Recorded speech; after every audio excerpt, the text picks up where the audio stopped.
Hello students, today's video is titled Box and Whisker Plots. Now, box and whisker plots are a visual way to represent a set of data, and quite literally, this is what it looks like. A box and two whiskers. That's why it's called a box and whisker plot. Now, every box and whisker plot will look something like this, and it has a few key components. So we're going to work on a little bit of vocabulary right now. So one of the things every box and whisker plot will have is what we call the lowest data point, or the minimum. Minimum means least. So this is going to be your minimum or your lowest data point. And so to counteract that, on the right side, your highest data point will sit here, and that will be called your maximum. Sometimes people abbreviate those with min and max. So this is your lowest. Bring this over here a little bit. Your lowest data point and your highest data point. Those are kind of the extremes. Okay, now this box kind of has three parts. You've got the left side of your box, you've got the middle, or not the middle, because the middle, when I say middle, it almost thinks it should be here, just the line that's sort of inside your box, and then the right side. So the thing to know is that box and whisker plots are gonna take your data and split it into quarters. One of the things to know about a box and whisker plot is that each part of a box and whisker plot represents a quarter of your data. So the first whisker houses 25% of your data points. This little section here represents 25%, or a quarter of your data points. This section here, 25%, and this section, 25%. So the visual, it splits your data into fourths.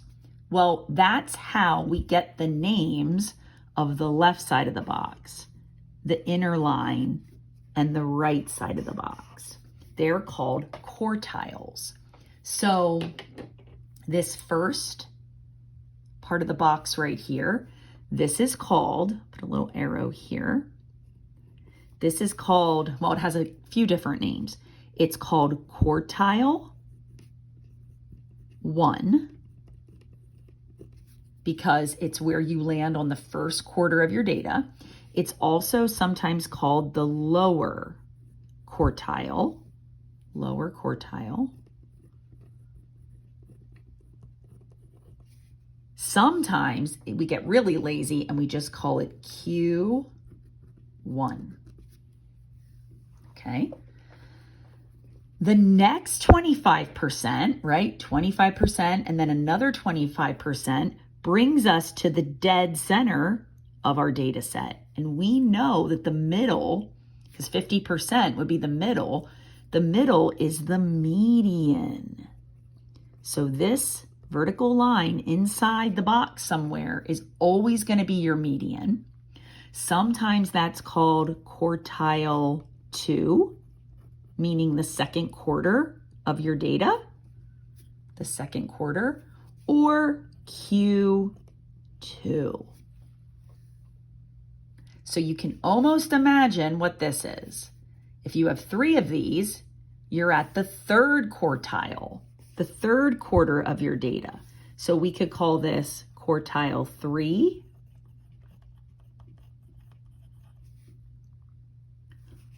upper quartile. You'll sometimes see it called upper quartile,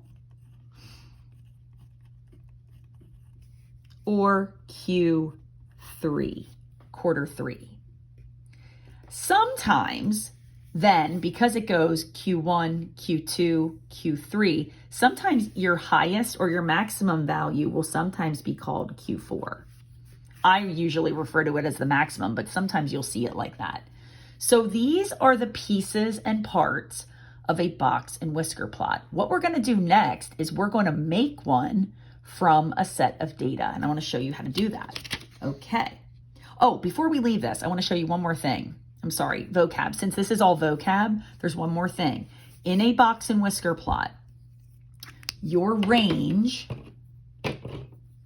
which we know that word from a previous lesson, your range is still going to be your highest minus your lowest. Or in this case, because of the vocab we're using, we could say maximum minus minimum. So if you're ever asked for a range of a box and whisker plot, it's this upper dot minus the lower dot. Now, there's also something called interquartile range. Interquartile range. It's also two numbers subtracted, but this time it's going to be quartile 3 minus quartile 1. It's your interquartile range. It's really the right side of the box minus the left side. So it's going to be quartile 3 minus quartile 1. Okay, and I think that's all the vocabulary we need for box and whisker plots, which is plenty. That's plenty of vocabulary. Okay, so let's get into how to make one. Okay, so this data here is going to be the ages of 12 math teachers in a school district. Okay, so there's 12 math teachers. Their ages are 31, 33, etc. The oldest math teacher in the district is 59 years old. And we're going to create a box and whisker plot to represent these ages. Now, the first thing I want you to realize is that each one of these ages represents a person. And this might seem silly, but I think it'll help in the end. So each one of these is like a person's age. So I'm going to draw a little stick figure under each age so that we keep in mind that each of these is one human being.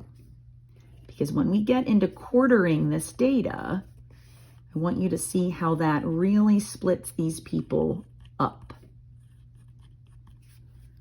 Okay, all right. So the first thing you want to do when you're making your box and whisker plot or getting ready to is we have something called a 5-number summary.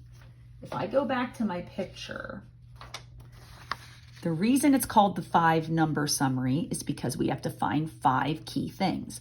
We need the minimum, we need quartile 1, the median, quartile 3, and the maximum. That's 1, 2, 3, 4, 5. So we are going to make what is called a 5, I'm going to do this kind of off to the side here, a 5-number summary. And what does that entail? Well, the 5-number summary is going to have a minimum. It's going to have quartile 1. It's going to have the median, or quartile 2, which is the 50% marker. It's going to have the quartile 3. And it's going to have maximum. Okay, so I find that I usually fill in the minimum and the maximum pretty quickly because they're staring me right in the face. Who is the youngest teacher? Ta-da! The 31-year-old. So my minimum is 31. Now my max. Who's the oldest teacher? Ta-da! The 59-year-old. So let's grab that, 59. We already have 2 out of the 5 done. Now for me, the next easiest number to find is the median. We know how to find the median, and I know I'm going out of order, but believe it or not, you can't find your quartile 1 and 3 until you find your median. You really have to split your data in half before you can split it into quarters. So let's use what we know and find the median. So we have to knock off numbers from the outside working in. And instead of crossing out the whole number, I'm just going to put little marks above so that I still can see my data. So we're going to cross off 31 with 59. We're going to take 33 with 58. We're going to take 36 with 55. 42 with this 55. 45 with 54. And now we're left with 2 in the middle. We should have known that because there were 12 teachers to start, which is even. So to find the true median, which we know will be halfway between 47 and 53, it'll split the 2. We have to add them. So I'm going to take my calculator.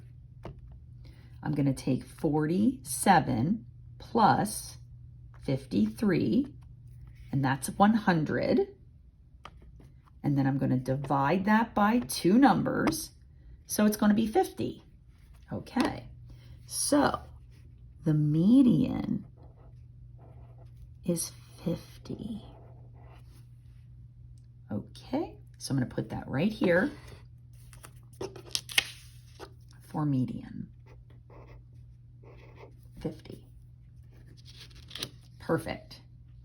Now we're ready to find the quartiles. So we have the data split in half. Let's see if it really makes sense. How many teachers are to the left of the median? 1, 2, 3, 4, 5, 6. And how many are to the right? 1, 2, 3, 4, 5, 6. So 50% of my data sits here. 50% of my data sits here. But now I want to quarter the data. So I quite literally want to take the lower 50%, or these 6 teachers, and I want to find the middle of that, because if you split 50% in half, you're going to have 25%.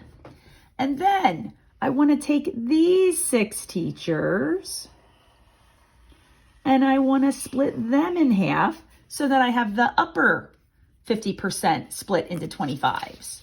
So I basically have to find another middle, another median here, and another median here. So we begin to cross to the middle. I'll start crossing off the stick figures for this one since I already slashed on top. Okay, ready? So of these 6 teachers, this one would cancel this one.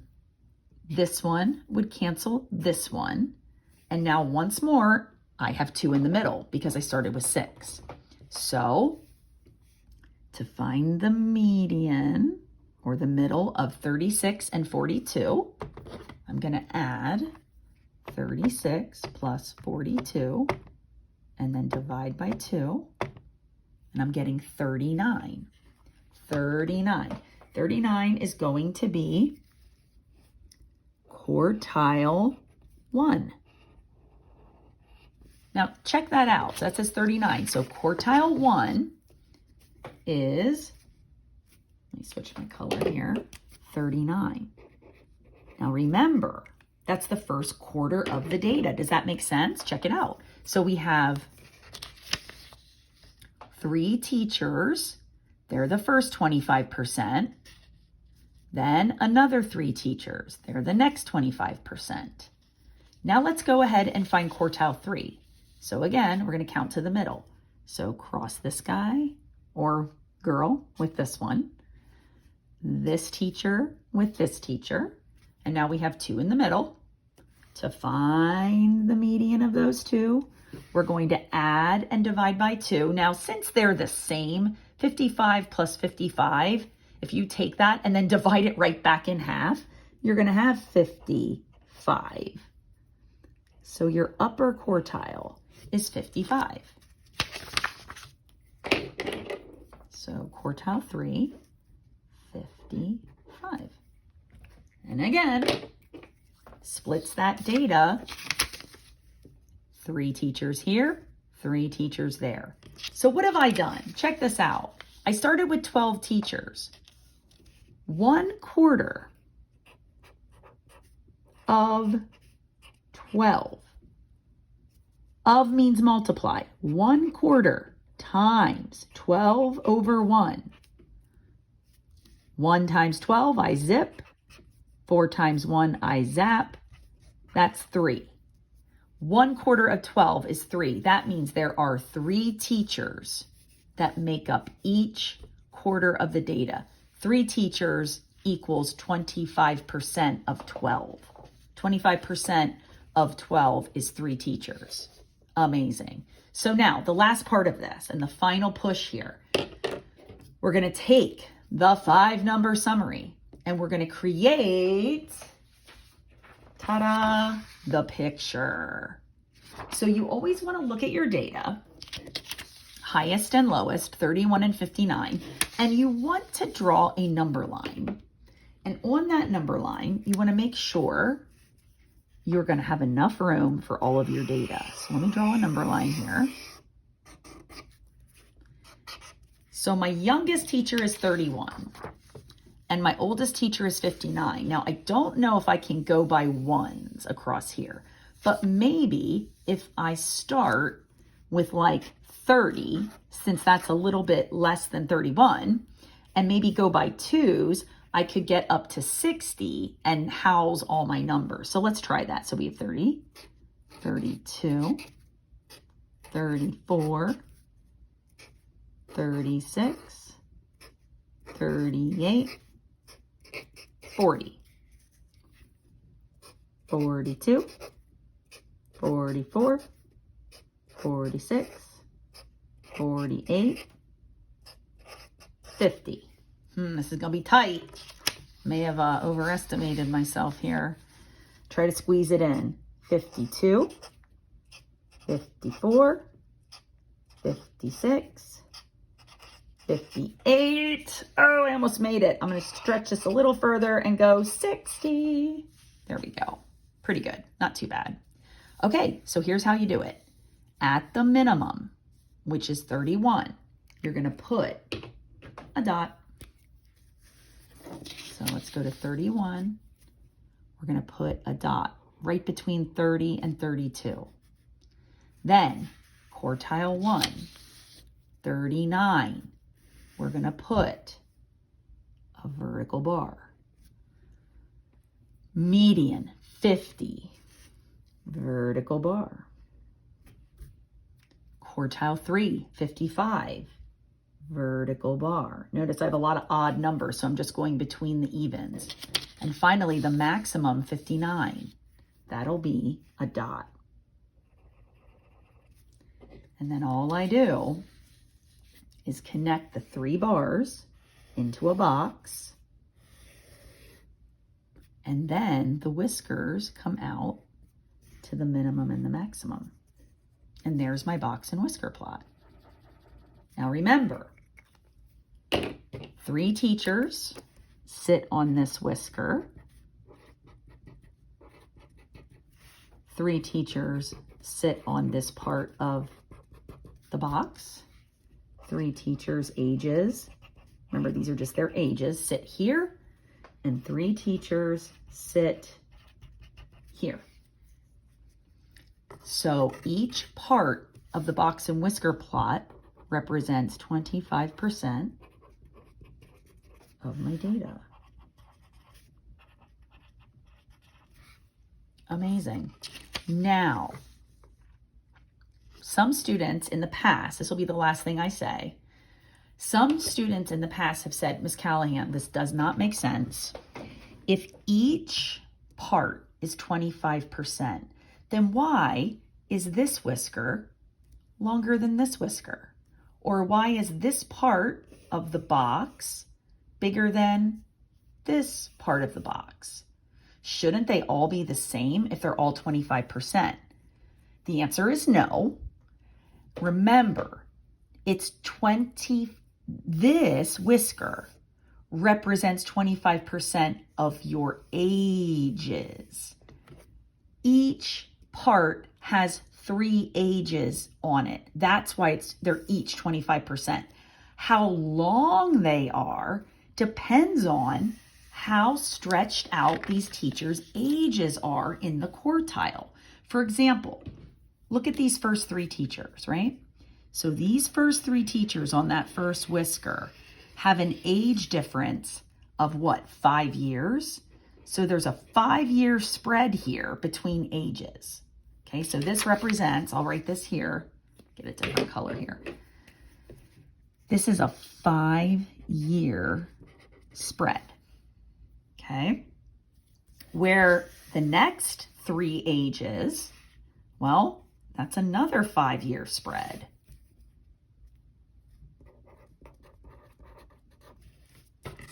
And the next 3 ages, that's only a 2-year spread.